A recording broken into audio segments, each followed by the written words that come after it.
அவர்களுக்கும் திருமதி சசிகலா நைனை விஜயன் அவர்களுக்கும் என் வணக்கம். கோபப்படு, கோபம் விலகும், இது தலைப்பு. என்னுடைய இந்த படைப்பு ஓம் சரவணபவ மாத இதழில் பதிப்பிக்கப்பட்டுள்ளது. கோபப்பட்டால்தான் கோபம் விலகும் என எண்ணி கோபப்பட்டு விடாதீர்கள். கோபத்தின் தன்மையை விளக்கும் பொருட்டு தலைப்பு கோபப்படு, கோபம் விலகும் என வைக்கப்பட்டது. உளவியல் அடிப்படையில் உரைக்கப்பட்டது. கோபம் வராமல் பிறக்காமல் இருப்பது என்பது பெரிய செயல்தான். பயிற்சியும் முயற்சியும் செய்தால் இதில் தேர்ச்சி பெறலாம். எழுத்தும் குரல் வடிவமும் தக்கோலம் என் ஜலநாதன், உத்திரமேரூர், தமிழ்நாடு. கோபப்படு, கோபம் விலகும். கோபப்படக்கூடாதுன்னு பார்த்தாலும் எப்படியாவது கோபப்பட்டு விடுறேன் மனவாளா. ஏன் கோபப்படக்கூடாது? என்னப்பா சொல்ல வர்ற? நல்லா கோபப்படு. கோபப்படலாமே, தப்பில்லையே. என்ன சொல்ல வர்ற? கோபம் வந்தால் கோபப்பட்டுடு. கோபத்தை அடக்கி வைக்காதே. அப்போது கோபப்பட்டால் பாதிப்பு ஏற்படாதா?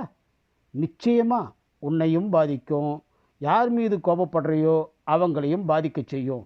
அது மட்டுமல்ல, கோபப்படும்போது ஒரு பங்கு ஆற்றலும் மீண்டும் இயல்பான நிலையில் வர்றதுக்கு 2 பங்கு ஆற்றலும் விரயமாக போகுதுன்னு உளவியல் அறிஞர்கள் சொல்கிறாங்க. நம்முடைய சக்தி இப்படி விரயமாக போகணுமா? அதனால்தான் கோபம் பிறக்காமல் பார்த்துக்கோ. எப்படி கோபம் பிறக்காமல் பார்த்துக்கிறது? கோபம் எதனால் வருதுன்னு யோசி. இயலாமை, முயலாமை, பிறர் நமக்கு அடங்காமை, இப்படி எத்தனையோ ஆமைகள் நமக்குள் புகுந்து கொள்ள விட்டதால் நம்மை ஆட்டிவிக்குது. கோபமாக குதித்து வெளியில் வருது. அப்போது நமக்கு கோபம் வர்றதுக்கு காரணம் நாம் தானா? ஆமாம், நாம் தான் காரணம்.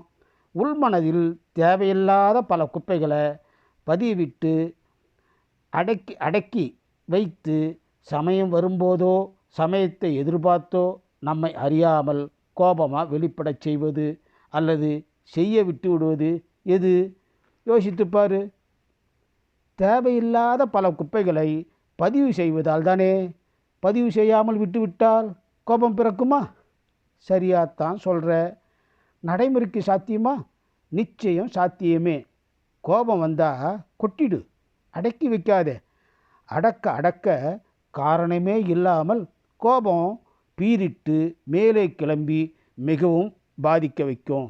கோபம் இருபக்க கூர்மையுள்ள கத்தி போன்றது. அது எய்தவனையும் காயப்படுத்தும். புரிஞ்சுக்கோ. அப்போது எப்படி இருக்கலாம்? கோபமே பிறக்காமல் இருக்கும்படி மனதை நமக்குள் வைக்க வேண்டும்.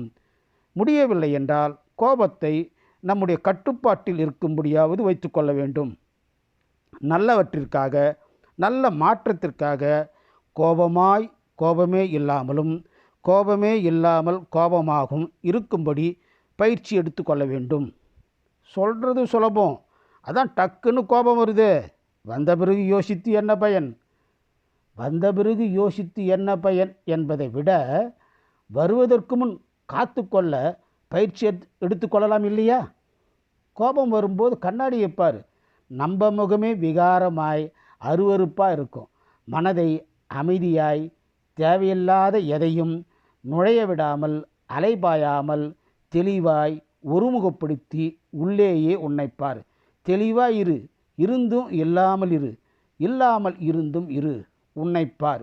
இப்படி அடிக்கடி பார்க்கும்படி பயிற்சி எடுத்துக்கொண்டால் அனைத்தும் தெளிவாய் புரியும். கோபமே பிறக்காத நிலையை நிச்சயம் அடையலாம்.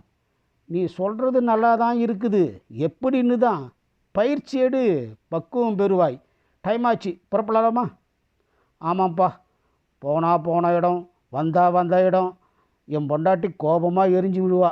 அது கோபம் இல்லைப்பா, ஆதங்கம்.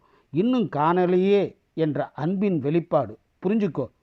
சரிப்பா, கோபமே பிறக்காத புது மனிதர்களாக அடுத்த வாரம் இதே நாள் இதே நேரம் வழக்கப்படி சந்தித்து பரிமாறிக்கொள்ளலாம் என கூறி உன்னிடமிருந்து விடைபெறுவது தற்போது கொஞ்சமே கோபம் கொண்ட உன் நண்பன் குணசேகரன்.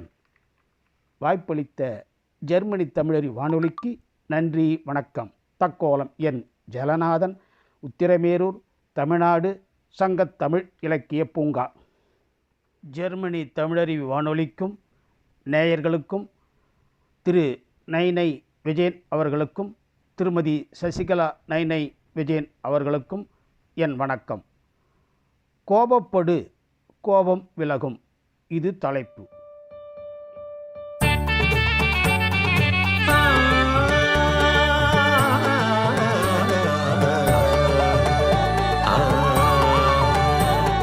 கலைகளின் அரங்கம், கலைஞர்களின் சுரங்கம், உலகை தமிழா